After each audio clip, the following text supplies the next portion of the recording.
নমস্কাৰ দৰ্শক, আকৌ পুনৰবাৰ মোৰ চেনেললৈ আপোনালোক সকলোকে স্বাগতম জনাইছোঁ। আশা কৰোঁ আপোনালোক সকলোৱে ভালে আছে। আজি খুব ধুনীয়া এটা ৰেচিপি লৈ আহিছোঁ। আশা কৰোঁ ৰেচিপিটো চাই আপোনালোক সকলোৱে ভাল পাব। গতিকে আহক, দেৰি নকৰি এতিয়া মই ভিডিঅ'টোৰ ফালে আগবাঢ়োঁ আৰু আপোনালোকে ভিডিঅ'টো সম্পূৰ্ণকৈ স্কিপ নকৰাকৈ চাই থাকিব। আপোনালোকে ইতিমধ্যে স্ক্ৰীনশ্বট দেখিছেই। মই থাল এখনত এয়া জলফাই লৈছোঁ। আজি জলফাইৰ আচাৰ বনাম।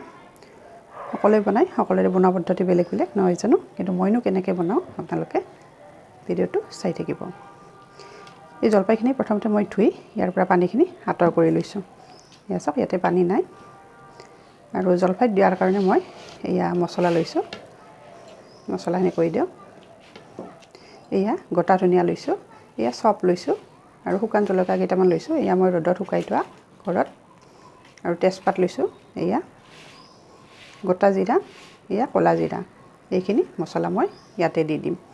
আৰু এইফালে সৰিয়হ লৈছোঁ। এতিয়া সৰিয়হখিনিত মই ভিনেগাৰ দি দিম। এনেকৈ দিলে এবছৰ জোৰা কেতিয়াও বেয়া নহয় আচাৰ। মই সদায় এনেকৈ আচাৰ বনালে কৰোঁ। প্ৰথমতে মই এই জলফাইখিনি এতিয়া ভাপত দিম। গতিকে এতিয়া আহক, কিটচেনত যাওঁ আৰু আপোনালোকে ধুনীয়াকৈ চাই থাকিব। আৰু তেতিয়ালৈকে এই সৰিয়হখিনিও অকণমান ইয়াতে কোমল হ'ব। আৰু এইফালে চাওক, মই ম'ম' ষ্টিমাৰ এনেকৈ উঠাই দিছোঁ আৰু তলত পানী দিছোঁ। গৰম হৈ গৈছে। এতিয়া মই ইয়াতে জলফাইখিনি দি যাম। পানীখিনি গৰম হৈছে।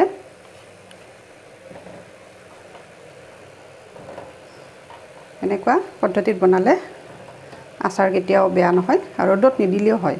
মই ৰ'দত নিদিয়াকৈ ইনষ্টেণ্ট বনাম। আপোনালোকে চাই থাকিব ভিডিঅ'টো। আৰু এতিয়া মই ইয়াৰে প্লেটখন লগাই দিছোঁ আৰু এইখিনি এনেকৈ ভাপত সিজিব দিম। আৰু তাৰপিছত আপোনালোকক দেখাই আছোঁ। আৰু এয়া চাওক, মোৰ প্ৰায় 5 মিনিট হৈ গৈছে। আৰু এয়া চাওক, জলফাইখিনি ধুনীয়াকৈ সিজি গৈছে। এয়া চাওক, এতিয়া মই গেছৰ ফ্লেমটো অফ কৰি দিছোঁ আৰু ইয়াৰ পৰা এইখিনি মই আঁতৰ কৰি ল'ম। ঠাণ্ডা হোৱালৈকে ৰাখি দিম। আৰু এতিয়া মই ইয়াতে মছলাখিনি ফ্ৰাই কৰিম। এইফালে মই পেনখন উঠাই দিছোঁ আৰু এতিয়া এই মছলাখিনি গোটেইখিনি ইয়াতে মই অলপ ভাজি ল'ম।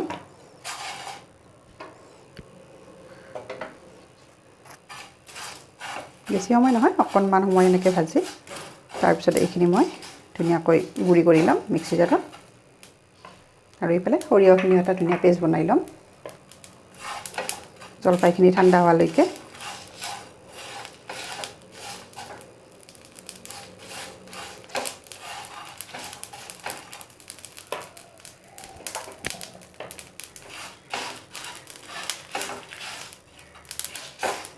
মছলাখিনিৰ পৰা গোন্ধ এটা আহিছে।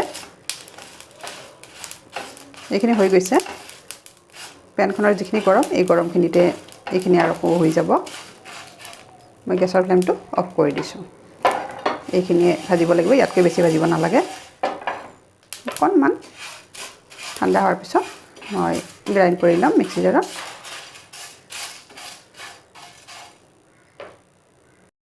আৰু এইখিনি ঠাণ্ডা হৈ গৈছে। আৰু এইফালে মই এটা বাউল লৈছোঁ, শুকান বাউল। ইয়াত পানী লাগি থকা নাই। যিকোনো আচাৰ বনালে যাতে ক'তো পানী নাথাকে এইটো মনত ৰাখিব লাগিব আমি।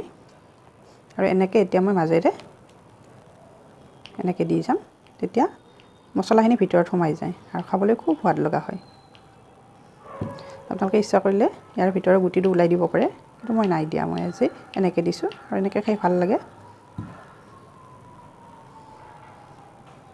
গোটেইখিনি মই এনেকৈ দি যাম।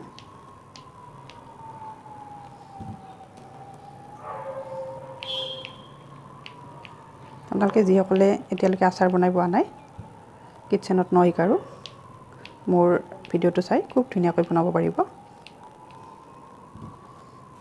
একেবাৰে সহজ পদ্ধতি।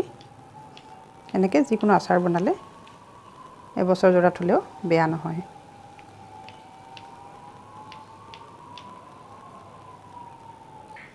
আৰু এয়া চাওক, গোটেইখিনি এনেকৈ কাটি লোৱা হৈ গৈছে। এতিয়া ইয়াতে মই ভাজি লোৱা এয়া মছলা গুড়িখিনি ইয়াতে দি দিছোঁ।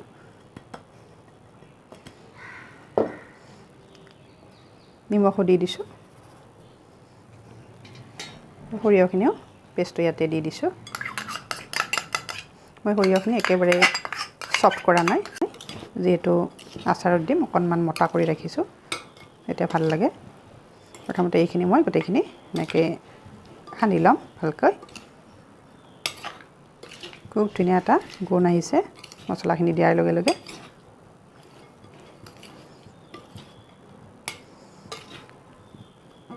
আপোনালোকৰ বাৰু কাৰ কাৰ প্ৰিয় জলফাইৰ আচাৰ জনাবচোন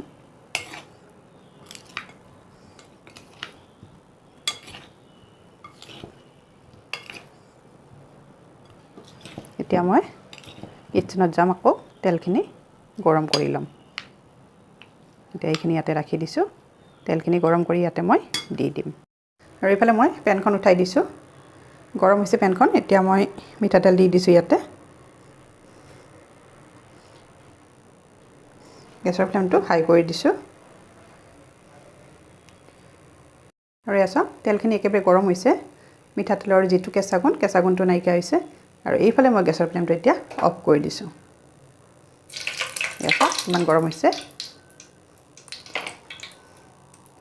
এতিয়া মই ইয়াতে পাঁচফোৰণ দি দিছোঁ বহুত আগতে দিলে কি হয় পাঁচফোৰণখিনি তিতা হয় আৰু হালধিখিনি ইয়াতে দি দিছোঁ আপোনালোকে ইচ্ছা কৰিলে কাশ্মীৰী ৰেড চিলি পাউডাৰটো দিব পাৰে কিন্তু মই নাই দিয়া মই গোটেইখিনি মছলা মোৰ হোমমেড হয় আপোনালোকে দেখিছে আৰু এতিয়া এইখিনি গৰমে গৰমে মই আচাৰখিনিত দিম খুব ধুনীয়া এটা গোন্ধ ওলায় এনেকৈ দিলে আৰু এতিয়া এই তেলখিনি এনেকৈ দি দিছোঁ এয়া গৰমে গৰমে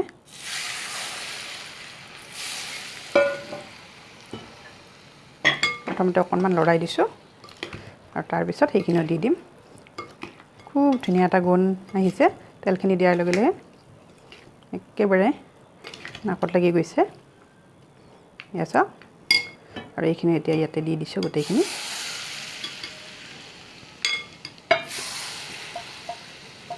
এনেকৈ আচাৰ বনালে দীৰ্ঘদিন ধৰি সংৰক্ষণ কৰিব পাৰি কেতিয়াও বেয়া নহয়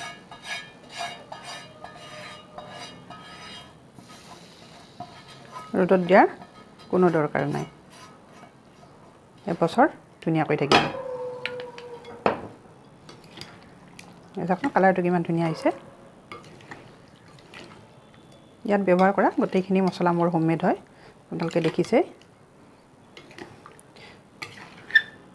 আৰু চাওক ইনষ্টেণ্ট খাব পৰা একেবাৰে লগে লগে খাব পাৰি কিমান ধুনীয়া হৈছে চাওকচোন আচাৰখিনি দেখিলেই গম পায় ৰংটো কিমান ধুনীয়া হৈছে আপোনালোকে মোৰ আজিৰ আচাৰৰ ৰেচিপিটো চাই যদি ভাল পাইছে তেতিয়াহ'লে ভিডিঅ'টো চাই লাইক কমেণ্ট আৰু শ্বেয়াৰ কৰি দিব আৰু যিসকলে মোৰ ভিডিঅ'টো এতিয়ালৈকে চাইছে কিন্তু চেনেলটো ছাবস্ক্ৰাইব কৰা নাই আপোনালোকে মোৰ চেনেলটো ছাবস্ক্ৰাইব কৰি দিব আৰু কাষতে থকা বেল আইকনটো প্ৰেছ কৰি দিব তেতিয়াহে মই নতুন নতুন ভিডিঅ' আপলোড কৰিলে আপোনালোকৰ তাত নটিফিকেশ্যন যাব আৰু আপোনালোকে ভিডিঅ'টো লগে লগে চাব পাৰিব গতিকে আজিলৈ আহিছোঁ আকৌ এটি নতুন ৰেচিপি লৈ নতুন টিপছ লৈ মই আপোনালোকৰ ওচৰত আহি আছোঁ তেতিয়ালৈ ধন্যবাদ এয়া চাওকচোন কিমান ধুনীয়া হৈছে আৰু কিমান ধুনীয়াকৈ সিজিও গৈছে এয়া চাওক এনেকৈ বনাই ভাতৰ লগত বা লুচি বা ৰুটি বনালেও খাব পাৰি বা দচাৰ লগতো খাব পাৰি যিকোনো বনালে খাব পাৰি চাওকচোন কিমান ধুনীয়া হৈছে এতিয়া এইখিনি মই বটলত ভৰাই থ'ম অকণমান ঠাণ্ডা হোৱাৰ পিছত থৈ দিম প্ৰায় 2 ঘণ্টা সময় এনেকৈ ৰাখি দিম আৰু তাৰে পিছতহে মই বটলত থৈ দিম এয়া ৰেডি হৈ গ'ল মোৰ আচাৰ কিমান ধুনীয়া হৈছে আৰু লোভনীয় হৈছে